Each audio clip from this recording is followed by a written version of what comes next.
Hi friends, welcome back to my channel. இன்றைக்கி நம்ம இந்த வீடியோவில் ஒரு சூப்பரான 20 இங்கிலீஷ் சென்டென்சஸ் தான் நம்ம லேர்ன் பண்ணிக்க போகிறோம். இது எல்லாமே ஃப்யூச்சர் டென்ஸில் இருக்க போகுது. அதாவது ஒரு விஷயத்தை இனிமேல் தான் நம்ம செய்ய போகிறோம் அப்படின்றத நம்ம சொல்லுவோம் இல்லையா. நாளைக்கு நான் இதை செய்ய போகிறேன், அடுத்த மாதம் நான் இதை செய்ய போகிறேன், அடுத்த வாரம் இங்கே போகிறேன், அந்த மாதிரியெல்லாம் நம்ம சொல்லுவோம் இல்லையா. இனிமேல் நடக்க போகிற விஷயத்தை நம்ம எப்படி சொல்லலாம் அப்படிங்கிறத நம்ம இங்கே பார்க்க போகிறோம். அந்த வகையில் ஒரு 20 இங்கிலீஷ் சென்டென்சஸ் பார்க்க போகிறோம். நம்ம எப்போதும் போலவே தமிழில் சொல்லி அதை எப்படி இங்கிலீஷில் சொல்கிறது அப்படிங்கிறத தான் பார்க்க போகிறோம். அதுக்கு முன்னாடி நம்ம சேனலை சப்ஸ்கிரைப் பண்ணாதவங்க சப்ஸ்கிரைப் பண்ணிவிட்டு பக்கத்தில் இருக்க பெல் ஐக்கானை கிளிக் பண்ணிக்கோங்க. இப்போ வாங்க வீடியோக்குள்ளே போகலாம். இன்றைக்கி நம்ம பார்க்க போகிற ஃபர்ஸ்ட் சென்டென்ஸ், அவள் நாளை அங்கு செல்வாள். நம்ம சொல்லுவோம் இல்லையா, அவள் நாளைக்கு அங்கே செல்வாள், நாளைக்கு அங்கே போவா அப்படின்ற மாதிரியெல்லாம் நம்ம சொல்லுவோம்ல. இதை எப்படி இங்கிலீஷில் சொல்லலாம்? she will go there tomorrow. she will go there tomorrow அப்படின்னா அவள் நாளை அங்கு செல்வாள் அப்படின்னு அர்த்தம். நெக்ஸ்ட் ஒன், உன்னிடம் நான் பிறகு கூறுகிறேன். நம்ம சொல்லுவோம் இல்லையா, ஏதாவது ஒரு விஷயம் நம்ம நம்ம ஃப்ரெண்டுக்கிட்ட ஷேர் பண்ணுறதா சொல்லியிருப்போம். அவன் கேட்பான் சொல்லுடா அப்படின்னு சொல்கிறப்போ நம்ம சொல்லுவோம்ல, உங்ககிட்ட நான் அப்புறமா சொல்கிறேன் அப்படின்னு சொல்லுவோம் இல்லையா. இதை எப்படி இங்கிலீஷில் சொல்லலாம்? I will tell you later. I will tell you later அப்படின்னா உன்னிடம் நான் பிறகு கூறுகிறேன், இல்லைன்னா உங்ககிட்ட நான் அப்புறமா சொல்கிறேன் அப்படின்னு அர்த்தம். நெக்ஸ்ட் ஒன், சிறிது நேரம் கழித்து நான் உங்களை அழைக்கிறேன். நம்ம சொல்லுவோம்ல, எனக்கு இப்போ கொஞ்சம் வேலையாக இருக்குது, நான் கொஞ்சம் நேரத்துக்கு அப்புறம் உங்களை கூப்பிட்றேன் அப்படின்னு நம்ம சொல்லுவோம்ல. சிறிது நேரம் கழித்து நான் உங்களை அழைக்கிறேன். இதை எப்படி இங்கிலீஷில் சொல்லலாம்? I will call you after some time. I will call you after some time அப்படின்னா கொஞ்சம் நேரத்துக்கு அப்புறமா நான் உங்களை கூப்பிட்றேன் அப்படின்னு அர்த்தம். நெக்ஸ்ட் ஒன், என் தந்தை அவரது திருமணத்தில் கலந்து கொள்வார். நம்ம சொல்லுவோம் இல்லையா, என்னால் போக முடியாத அந்த கல்யாணத்துக்கு என்னோட அப்பா அங்கே போவாங்க, என்னோட அப்பா அவரோட கல்யாணத்துக்கு போவாங்க அப்படின்னு நம்ம சொல்லுவோம் இல்லையா. இதை எப்படி இங்கிலீஷில் சொல்கிறது?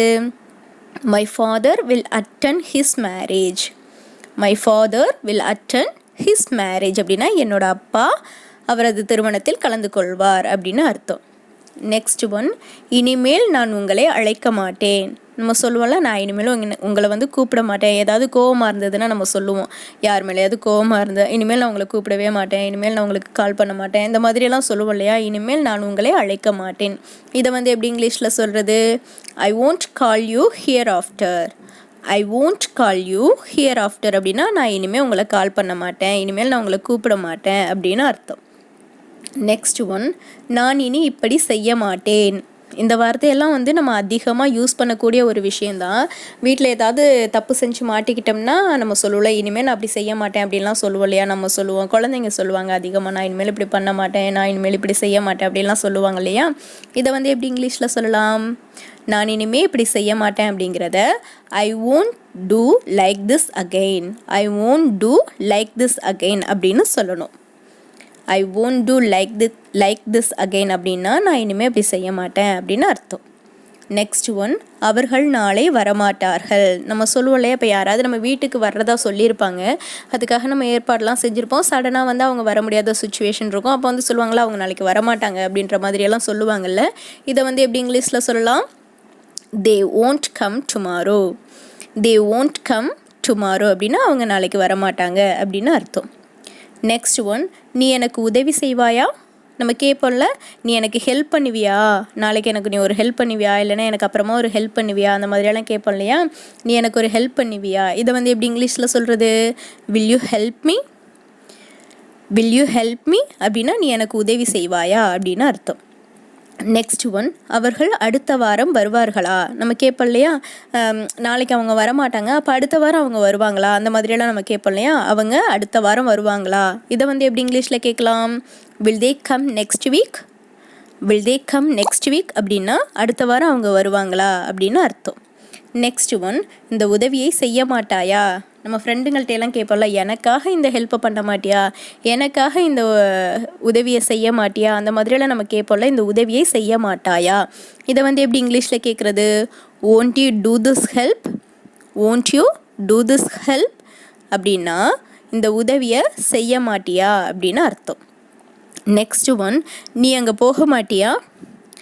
நீ அங்கே போக மாட்டியா, இதெல்லாம் நம்ம அதிகமாக யூஸ் பண்ணக்கூடிய சென்டென்ஸ் தான். நம்ம ஃப்ரெண்டுங்கள்ட்ட எல்லாம் கேட்போம்ல, நாளைக்கு நீ அங்கே போக மாட்டியா அப்படின்னு கேட்போம் இல்லையா. இதை எப்படி இங்கிலீஷில் கேட்குறது? won't you go there. won't you go there அப்படின்னா நீ அங்கே போக மாட்டியா அப்படின்னு அர்த்தம். நெக்ஸ்ட் ஒன், நான் ஆங்கிலம் கற்க போகிறேன். நம்ம சொல்லுவோம் இல்லையா, நான் ஒரு விஷயத்தை கற்றுக்க போகிறேன், நான் ஒரு விஷயத்தை செய்ய போகிறேன் அப்படின்லாம் சொல்லுவோம்ல. இதை வந்து எப்படி இங்கிலீஷில் சொல்கிறது?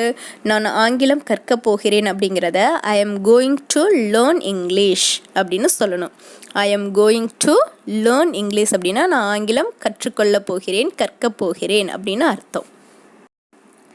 நெக்ஸ்ட் ஒன், அவன் அரசு கல்லூரியில் சேரப்போகிறான். நம்ம சொல்லுவோம் இல்லையா, அவன் வந்து கவர்மெண்ட் காலேஜில் சேர போகிறான்டா அப்படின்னு நம்ம சொல்லுவோம் இல்லையா.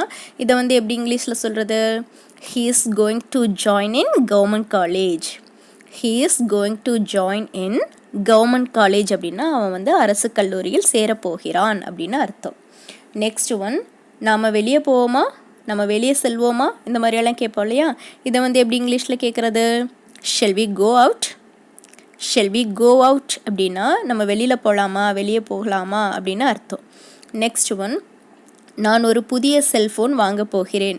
நம்ம சொல்லுவோம்ல, என் ஃபோன் ரொம்ப பழசாயிருச்சு, ஒர்க்கே ஆக மாட்டேங்குது, நான் ஒரு புதிய ஃபோன் வாங்க போகிறேன் அப்படின்ற மாதிரி சொல்லுவோம்ல. இதை வந்து எப்படி இங்கிலீஷில் சொல்லலாம்? I am going to buy a new mobile phone. I am going to buy a new mobile phone or new cellphone அப்படின்னு சொல்லலாம். I am going to buy a new cellphone அப்படின்னா நான் ஒரு புதிய செல்ஃபோன் வாங்க போகிறேன் அப்படின்னு அர்த்தம். நெக்ஸ்ட் ஒன், குழந்தை தூங்க போகிறது. நம்மக்கிட்ட வந்து கேட்பாங்கள்ல, குழந்தை என்ன பண்ணுது, சத்தத்தையே காணுமே அப்படின்ற மாதிரியெல்லாம் கேட்டாங்கன்னா நம்ம சொல்லுவோம், இப்போ தான் சாப்பிட்டுச்சு, இப்போ தூங்க போகுது அப்படின்ற மாதிரி சொல்லுவோம் இல்லையா. குழந்தை தூங்க போகுது அப்படிங்கிறது இங்கிலீஷில் the baby is going to sleep. The baby is going to sleep அப்படின்னா குழந்தை தூங்க போகிறது அப்படின்னு அர்த்தம். நெக்ஸ்ட் ஒன், அவன் தனது நடத்தையை மாற்றப்போவது இல்லை. சொல்லுவோம்ல, சில பேர்லாம் ரொம்ப ரூடாக பிஹேவ் பண்ணுவாங்க. அவங்களுக்கு நம்ம எவ்வளோ தான் அட்வைஸ் பண்ணாலும் அவங்களோட கேரக்டரை வந்து சேஞ்ச் பண்ணிக்க மாட்டாங்கள்ல, பிஹேவியர்லாம் சேஞ்ச் பண்ணிக்க மாட்டாங்கள்ல. அப்போ நம்ம சொல்லுவோம்ல, விட்றா அவனுக்கெல்லாம் அட்வைஸ் பண்ணாத, அவன் வந்து அவனோட நடத்தையெல்லாம் மாற்ற போகிறது கிடையாது, அவன் அப்படி தான், அந்த மாதிரியெல்லாம் நம்ம சொல்லுவோம் இல்லையா. இதை வந்து எப்படி இங்கிலீஷில் சொல்லலாம்? He is not going to change his attitude. He is not going to change his attitude அப்படின்னா அவன் தனது நடத்தையை மாற்றப்போவது இல்லை அப்படின்னு அர்த்தம். நெக்ஸ்ட் ஒன், அவள் கலைக்கல்லூரியில் சேரப்போகிறாளா. நம்ம கேட்போம் இல்லையா, அவள் வந்து கலைக்கல்லூரியில் சேரப்போகிறாளா அப்படின்ற மாதிரி நம்ம கேட்போம்ல. அவள் எந்த காலேஜில் சேரப்போகிறா, ஆர்ட்ஸ் காலேஜில் சேரப்போகிறாளா, அந்த மாதிரி நம்ம கேட்போம் இல்லையா. இதை வந்து நம்ம எப்படி இங்கிலீஷில் கேட்கலாம்? Is she going to join in arts college. Is she going to join in arts college அப்படின்னா அவள் கலைக்கல்லூரியில் சேரப்போகிறாளா அப்படின்னு அர்த்தம். நெக்ஸ்ட் ஒன், அவர்கள் இங்கே ஒரு மருந்தகத்தை திறக்கப் போகிறார்களா. நம்ம கேட்போம் இல்லையா, அவங்க இங்கே ஒரு ஃபார்மசி திறக்க போகிறாங்களா, இங்கே ஏதோ வேலை நடந்துகிட்ருக்கு, இங்கே வந்து பார்த்துட்டு போனாங்களே, அவங்க வந்து ஒரு ஃபார்மசி திறக்க போகிறாங்களா, அந்த மாதிரி நம்ம கேட்போம்ல. இதை வந்து எப்படி இங்கிலீஷில் கேட்கலாம்?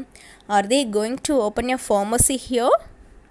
Are they going to open a pharmacy here அப்படின்னா அவங்க இங்கே ஒரு ஃபார்மசி திறக்க போகிறாங்களா, இல்லை மருந்தகத்தை திறக்க போகிறார்களா அப்படின்னு அர்த்தம்.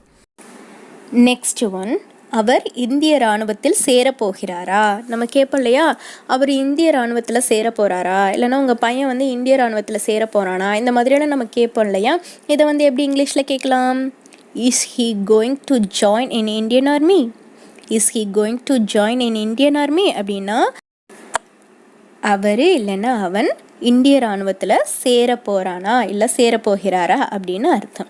ஓகே ஃப்ரெண்ட்ஸ், இன்றைக்கான 20 சென்டென்சஸ் என்னென்ன அப்படிங்கிறத நம்ம இங்கே பார்த்துருக்கோம். இதில் வந்து நம்ம பாசிட்டிவ் சென்டென்ஸாகவும் பார்த்துருக்கோம், நெகட்டிவ் சென்டென்ஸ் பார்த்துருக்கோம், ஒரு கொஸ்டினை எப்படி பாசிட்டிவாக கேட்குறது, கொஸ்டினை வந்து எப்படி நெகட்டிவாக கேட்குறது, இது எல்லாத்தையுமே பார்த்துருக்கோம்.